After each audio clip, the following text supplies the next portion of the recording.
আসসালামু আলাইকুম প্রিয় সুধী, আজকের ভিডিওতে আমরা জানতে চলেছি হযরত আদম আলাইহিস সালামের সম্পর্কে সংক্ষিপ্ত ইতিহাস, যেই ঘটনাগুলো হয়তোবা ইতিপূর্বে আপনার কখনোই জানা হয়নি। তাই অনুরোধ করব পুরো আলোচনাটি না টেনে অন্তত রাতে ঘুমানোর পূর্বে হলেও শুরু থেকে শেষ পর্যন্ত মনোযোগ সহকারে শোনার জন্য। তো চলুন শুরু করা যাক। ইসলাম ধর্ম অনুযায়ী আল্লাহর সৃষ্ট প্রথম মানব হলেন হযরত আদম আলাইহিস সালাম। পবিত্র কুরআনে বর্ণিত রয়েছে, আল্লাহ বলেন, নিশ্চয়ই আমি তাকে মাটি থেকে সৃষ্টি করেছি, তারপর তার দেহে প্রাণ সঞ্চার করেছি। আদম আলাইহিস সাল্লামের পাঁজর থেকে সৃষ্টি করা হয় হাওয়া আলাইহিস সাল্লামকে। সৃষ্টির পর তাদের আবাস হয় বেহেশত বা জান্নাতে। মানুষ যেহেতু সকল সৃষ্টির সেরা, তাই আদমকে সিজদা করার জন্য ফেরেশতাকুলকে আল্লাহ আদেশ দেন। আল্লাহর এই আদেশ সকল ফেরেশতাকুল প্রতিপালন করেন, কিন্তু ইবলিস তা অমান্য করেন। ফলে আল্লাহ ইবলিসকে জান্নাত থেকে বের করে শয়তান বানিয়ে দেন। আবু হুরায়রা থেকে বর্ণিত যে হযরত মুহাম্মদ সাল্লাল্লাহু আলাইহি সাল্লাম বলেন, যখন আল্লাহ তাআলা আদমকে সৃষ্টি করেছিলেন তখন তার উচ্চতা ছিল 60 কিউবিট এবং বেহেশতে প্রবেশকালে আদম আলাইহিস সাল্লামের আকার লাভ করবে মানুষ জাতি। সৃষ্টির পর আদম আলাইহিস সাল্লাম ও হাওয়া আলাইহিস সাল্লামের অবস্থান ছিল জান্নাতে। তাদের জন্য সেখানে এক ধরনের বিশেষ ফল খাওয়া নিষিদ্ধ ছিল। সেই ফলটির নাম ছিল গন্ধম ফল।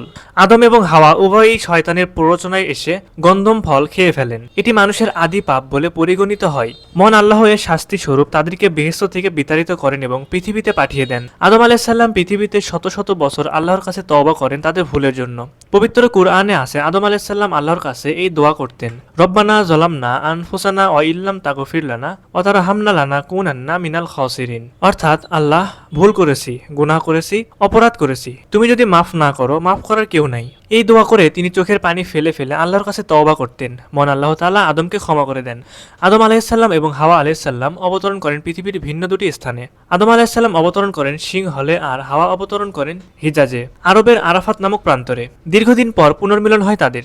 আল্লাহর তরফ থেকে পৃথিবীতে আগমনের পর আদম আলাইহিস সাল্লাম ও হাওয়া আলাইহিস সাল্লামকে কাবা গৃহ নির্মাণের আদেশ প্রদান করা হয়। কাবা নির্মিত হয়ে গেলে তাদেরকে তা তাওয়াফ করার আদেশ দেওয়া হয়। আদমের নিঃসঙ্গতা দূরীকরণের জন্য হাওয়া আলাইহিস সাল্লামকে সৃষ্টি করা হয় তার বাম পাঁজরের হাড় থেকে। হাওয়া আলাইহিস সাল্লাম ছিলেন তার স্ত্রী। পৃথিবীতে আগমনের পর 140 জোড়া সন্তান হয় তাদের। ইসলামের ইতিহাসে, ইসলামের শিক্ষায়, ইসলামী জীবনীতে আমাদের হযরত আদম আলাইহিস সাল্লাম সম্পর্কে আরো অনেক কিছুই জানার আছে। প্রিয় দর্শক, এমন আরো নিয়মিত ইসলামিক ভিডিও পেতে দা বগুড়া ইউটিউব চ্যানেলটি সাবস্ক্রাইব করুন। পাশাপাশি আমাদের দা বগুড়া ফেসবুক পেজটি ফলো করুন এবং লাইক কমেন্ট করে আমাদের সাথে থাকবেন। সকলকে জানাই আন্তরিক ধন্যবাদ।